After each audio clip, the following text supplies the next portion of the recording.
بسم الله الرحمن الرحيم. الحمد لله رب العالمين، والصلاة والسلام على أشرف الأنبياء والمرسلين سيدنا محمد وعلى آله وصحبه أجمعين.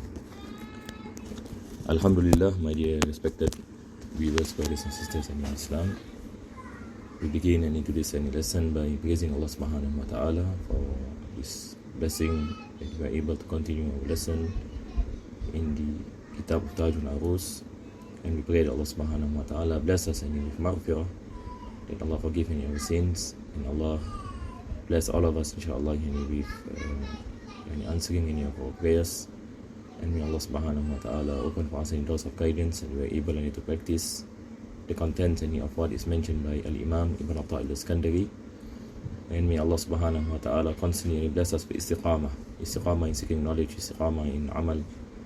May Allah bless us with husnul khatimah and guide us by Prophet sallallahu alaihi wasallam yawm al-qiyamah. Ameen ya rabbal alameen. So inshallah we will continue, and what we mentioned yesterday is we are still basically at page 13, where the author mentioned, if the door to perfection was open for you, you will not have returned to vice. I mentioned this already yesterday. Then he said, tell me, if someone who has the doors of palaces open for him, will he return to rubbish heaps? This is a parable, so what we mentioned. Had he opened for you the door of intimacy between yourself and him, you will not have sought anyone else any for intimacy. This is also what we spoken about in our the last part of last lesson. So inshallah today's lesson will be in this part. Yesterday I mentioned that this has to be explained because of time. I stopped at this point because I mentioned that certain things that is mentioned by Sheikh Ibn Atta al-Iskandari, and it has to be explained. Otherwise, you cannot understand what he is speaking about. So he said, if he had chosen for you for his lordship. Now, this first thing, we have to understand what is the meaning of this statement. So this is a statement that usually you find in books of Islamic spirituality, in books of tazkiyah.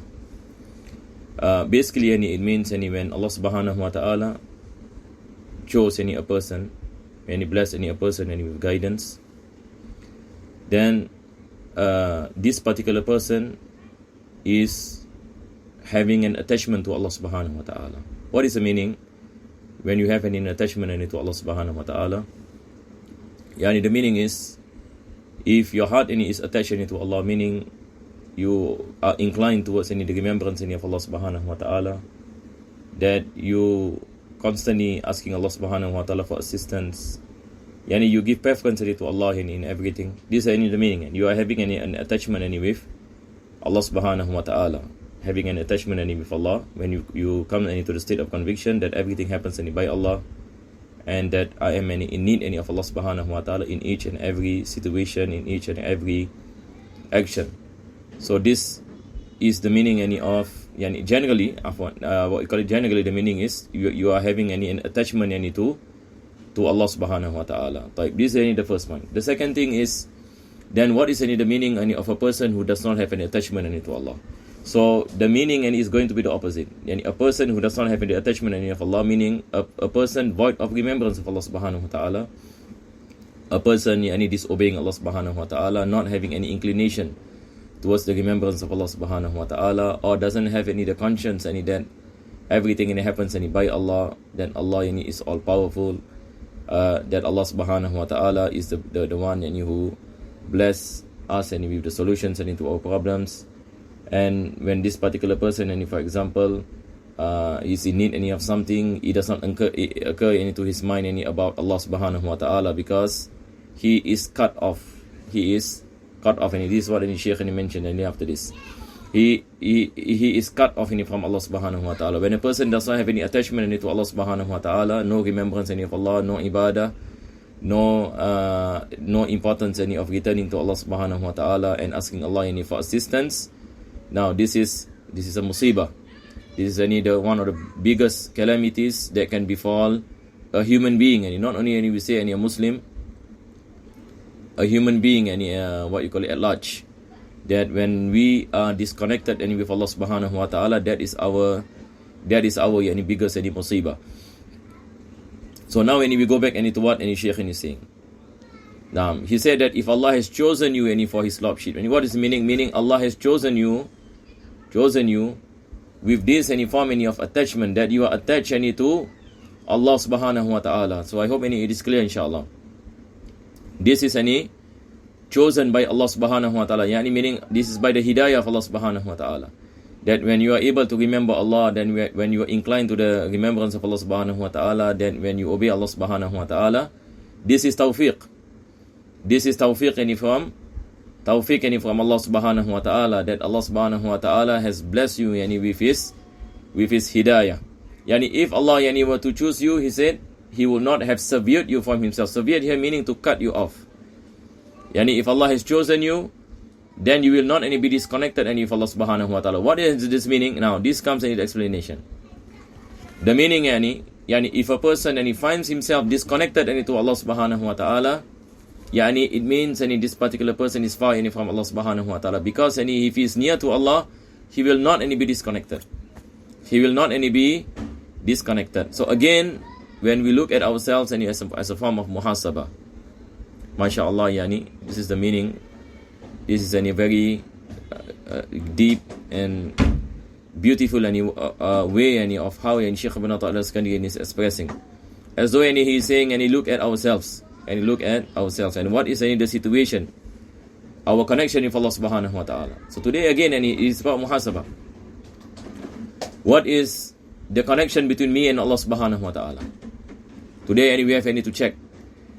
So we have to check for example our prayers, for example our sunnahs, our dhikr, our remembrance of Allah subhanahu wa ta'ala, our tafakkur, our patience, and when calamity comes, our pleasure on the ordainment of Allah subhanahu wa ta'ala. Likewise, our Quran, our khushu and in prayers, our relationship with our parents, our situation in our workplaces, the source of our income, the sins that we have committed. So all this it comes as a form of ponderance for us to understand how much are we connected to Allah. What is the strength of this connection? I just remember like nowadays, people are concerned about the strength of the Wi-Fi.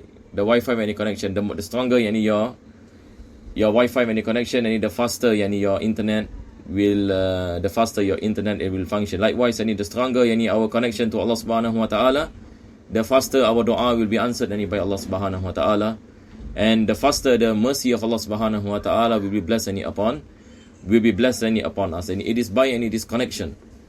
So how are we able to stay connected with Allah subhanahu wa ta'ala, to build this connection with Allah subhanahu wa ta'ala? It is by his obedience, as what Shaykh Ibn Ata'illah Al-Iskandari mentioned. It is by his remembrance. It is by iman and taqwa. It is by having the yaqeen that everything happens by Allah, that Allah is the doer of everything, and the need, the iftikar ilallah, the need of our desperate need to attain the mercy of Allah subhanahu wa ta'ala in each and of our actions and each of our situation. But if a person feels himself disconnected, meaning he is far from Allah subhanahu wa ta'ala, and he has to do something, and he has to return to Allah subhanahu wa ta'ala by making tawbah, by going back to acts of obedience, and refrain from the prohibitions. May Allah subhanahu wa ta'ala bless us with tawbah, and bless us with his remembrance, and may Allah subhanahu wa ta'ala make us close to him in dunya and akhirah. Ameen ya rabbal alameen. If you had been honorable in his sight, he would not have cast you aside to someone else. Some of these meanings, and I spoke about this in our hikam lessons at night. For those who are following the hikam at night, this is exactly the same, but it's just expressed in different ways. Now, he said that if you have been honorable in his sight, you would not have cast. He will not have cast you aside to someone else. What is the meaning? Now, the example will be like this. when you have any a need, for example, let me give you a simple example. A person is sick. Simple example. A person is sick. Now, when this particular person is sick, the first thing that struck in his mind is the doctor and the medicine. The first thing struck in his mind, I got to go to the doctor, I have to eat my medicine. Where is Allah? Allah is not present in his conscience. He doesn't feel anything about Allah subhanahu wa ta'ala because of lack of iman. So he is convinced of the asbab. Asbab, the doctor and the medicine. And we are not saying that going to the doctor is wrong. We are not saying that taking the medicine is wrong. This is asbab. We are commanded by Allah to use the asbab. But of course our faith in the musabbib, in Allah subhanahu wa ta'ala, the creator of the asbab. But where does the problem lie? The problem is not any about whether you use asbab or you don't use asbab. The problem is, where is your conviction? Is your conviction in the asbab, or your conviction is in the one who created the asbab? So if a person is neglectful of the remembrance of Allah subhanahu wa ta'ala and only busy himself with the asbab, now this is the sign again that a person is far from Allah subhanahu wa ta'ala. One of the signs that a person is far from Allah is when he gives any preference to asbab and he is neglectful of the musabbib, neglectful of Allah subhanahu wa ta'ala. And this is a sign that a person is not honorable to Allah. That's what the Shaykh mentioned. If you had been honorable, he said, if you had been honorable in his sight and in the sight of Allah, he will have not cast you aside to someone else. When you give preference to someone else other than Allah subhanahu wa ta'ala, then it means that you do not attain any honor to Allah subhanahu wa ta'ala. This act is a form of dishonor. This act is a form of dishonor to Allah subhanahu wa ta'ala. That is why in the Hikam of Shaykh Ibn Atha al-Iskandari, I think it's about 2 days have passed, 2 days ago, which we had. He spoke about your seeking of someone else other than him. He spoke about your seeking of something other than him. That this you're asking of other things besides him, and so on and so forth. So we mentioned that this is a sign that a servant is far from Allah subhanahu wa ta'ala, that the person has suspicion of Allah subhanahu wa ta'ala. May Allah bless us with tawfiq and hidayah. Then he said, if he removes you from the creation, if he removes you from the love of creation, then rejoice. If Allah subhanahu wa ta'ala remove you from the love of the creation, and what is the meaning of creation? Other than Allah, all creation. Other than Allah subhanahu wa ta'ala, creation. When Allah remove from your heart the love or the attachment, and usually we use the word attachment, the love or the attachment of ghayrullah, of other than Allah subhanahu wa ta'ala, then he said, rejoice. He said, rejoice. Because this is one of the biggest ni'mah that Allah can bless a person. One of the biggest ni'mah is that Allah subhanahu wa ta'ala remove from his heart all forms of attachment of ghayrullah, of other than Allah subhanahu wa ta'ala. And his heart is 100% attached and connected to only Allah subhanahu wa ta'ala. This is our maqsood, ya jama'ah. Our maqsood in this path. In the path to Allah subhanahu wa ta'ala. How are we able to remove all attachments of ghayrullah? This is our challenge today. And we hope that Allah bless us with this before we meet our death. So that we die in a state of honor. So that we die in a state of radiyatan mardiyah. As what Allah said in the Quran, Ya ayyatuhan nafsul mutma'innah. The tranquil soul, when Allah speaks about when the soul reach any level of tranquility. Irji'i ila rabbiki radiyatan mardiyah. Return to Allah in a state of you pleased with Allah and you are pleased by Allah subhanahu wa ta'ala. So there is a difference in maqam. The maqam of pleasure. We have someone who is pleased with Allah and someone whom Allah is pleased with him. Someone who Allah pleased with him is higher than someone who is pleased with Allah subhanahu wa ta'ala. So this is what we hope for, inshallah. And all this comes by love to Allah subhanahu wa ta'ala, and love comes by removing any of all love to other than Allah subhanahu wa ta'ala. Then he said, then rejoice, this is a ni'mah. For this is from his concern for you. This is one of the gifts from Allah subhanahu wa ta'ala, and one of the ways that Allah subhanahu wa ta'ala love a person, that Allah bless a person with this status, with this maqam, this station, the station of mahabba. We spoke about the station of mahabba in our class Risalatul Tawheed, where the author speaks about the importance of the significance of the station of mahabba is to have complete love to Allah subhanahu wa ta'ala. That when a person reach this level of love, then he will not feel the pain of ibadah, because he is busy himself with the one who commands and not what is commanded. He is not busy himself with prayers, but he is busy himself with the one who commanded him to pray. So when he performs his prayers, his actions is with prayers, but the heart is with Allah subhanahu wa ta'ala. This is the station of mahabba. So last time we spoke about the difference between a lover and abid, a muhib wal abid. An abid performs an ibadah and he feels the burden of ibadah. But muhib, a person who loves Allah subhanahu wa ta'ala, he surpasses this difficulty in ibadah, because the heart is connected to Allah subhanahu wa ta'ala, and it is because of love that he does not feel any pain.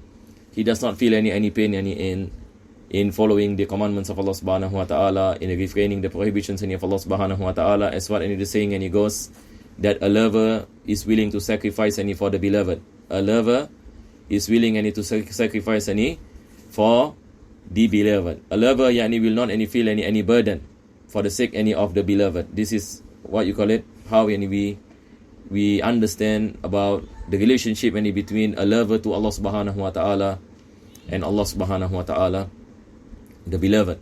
May Allah subhanahu wa ta'ala bless us with love towards Allah, love towards the Prophet sallallahu alaihi wasallam. And Allah said, "Qul in kuntum tuhibbun Allah." Say that if you love Allah subhanahu wa ta'ala, fattabi'uni, then follow me and follow the Prophet sallallahu alaihi wasallam. Following the Prophet sallallahu alaihi wasallam will attain mahabba from Allah subhanahu wa ta'ala. And love from Allah to you is higher than love from you to Allah.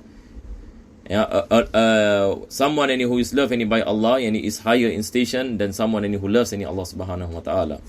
A person might say that I love Allah, but Allah might not love him. Possible. But if a person is loved by Allah subhanahu wa ta'ala, then it's totally a different thing. Allah, the creator of the heavens and the earth, and love you, mashallah.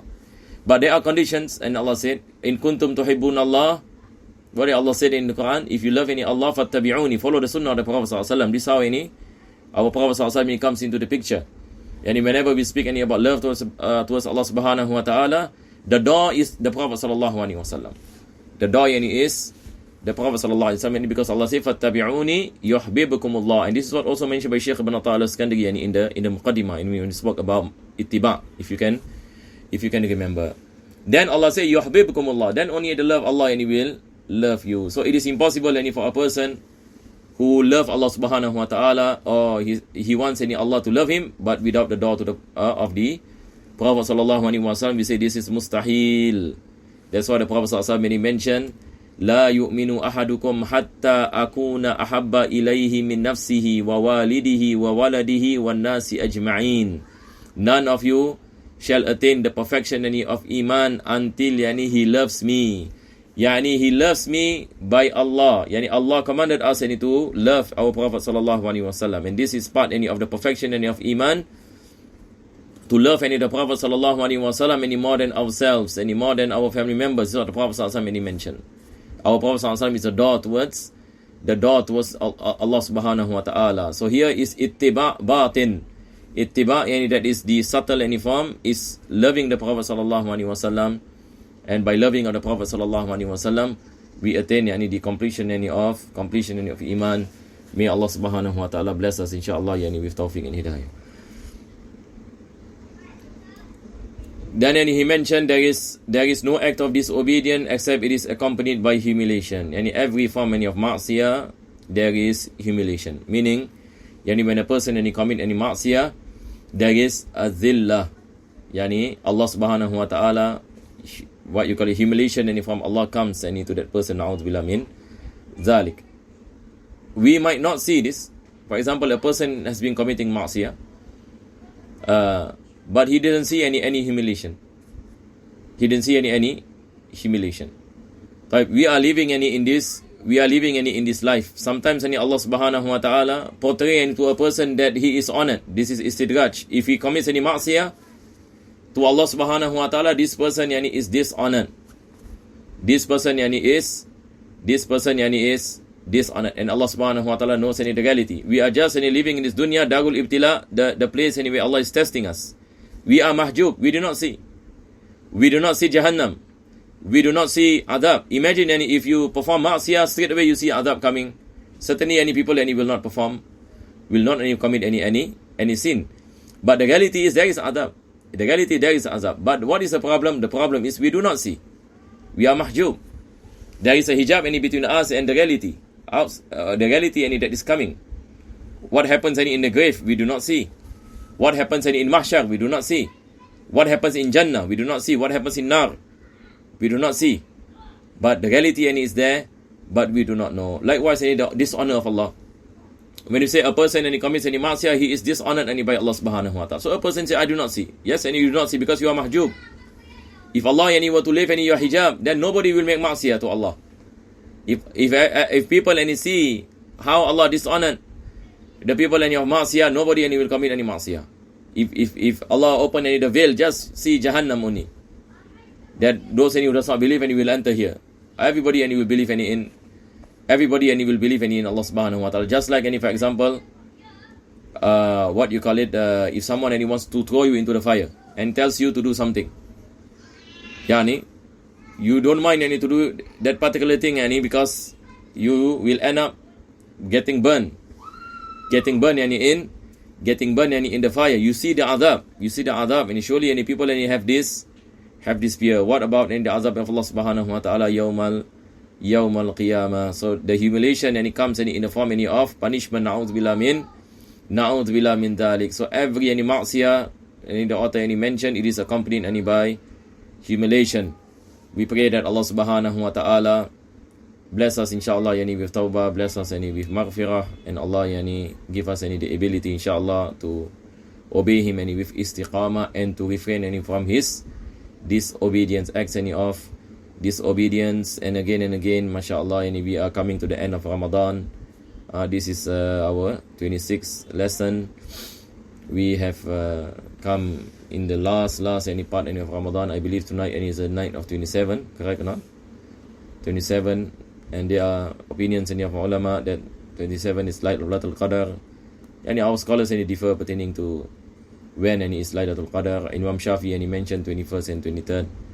Other Imams mentioned 27, and so on and so forth. But certainly night of 27 is one of the most important nights in the last 10 days. So inshallah, I would like to remind myself and all of you, inshallah, we have to do something tonight. Tonight is the night. At least we spend some time before Fajr. Inshallah, make dua to Allah subhanahu wa ta'ala. And I would like to make my humble request for those who are following this class. I hope you can also dua for me, to include me in your dua. May Allah subhanahu wa ta'ala inshallah bless all of us, and inshallah we make dua for the ummah also, for the mu'minina wal mu'minat. One of the sunnah of the Prophet sallallahu alaihi wasallam is that he makes any dua for the mu'minina wal mu'minat. That's why our scholars mentioned there is a zikr, astaghfirullah lil mu'minina wal mu'minat, and I ask Allah subhanahu wa ta'ala for forgiveness lil mu'minina wal mu'minat, to the believers from the amongst the men and from amongst the women who are believers to Allah subhanahu wa ta'ala. So it is important today we make dua for ourselves, we make dua for our family members. Don't forget our family members. We make dua for our neighbors, even non-Muslim. We make dua, Allah bless them with hidayah. No issue. Making dua for them, meaning we make dua that Allah bless them and with guidance. May they accept into the fold of Islam. we also make an dua for our country, yani, and for all any Muslim any countries any in the world, that Allah lift any this calamity and Allah bless us any with peace and tranquility, bless us any goodness. All of us any we want this. We do not want any war. We do not want chaos, correct or not? We do not want financial crisis, because these things any happens and nobody is getting any benefit. This everybody any will feel the pinch in reality. So we have this is our task any today. We pray that Allah subhanahu wa ta'ala inshallah bless us any with goodness and in everything inshallah. Wa sallallahu ala sayyidina Muhammadin wa ala alihi wa sahbihi wa sallam walhamdulillahi rabbil alamin.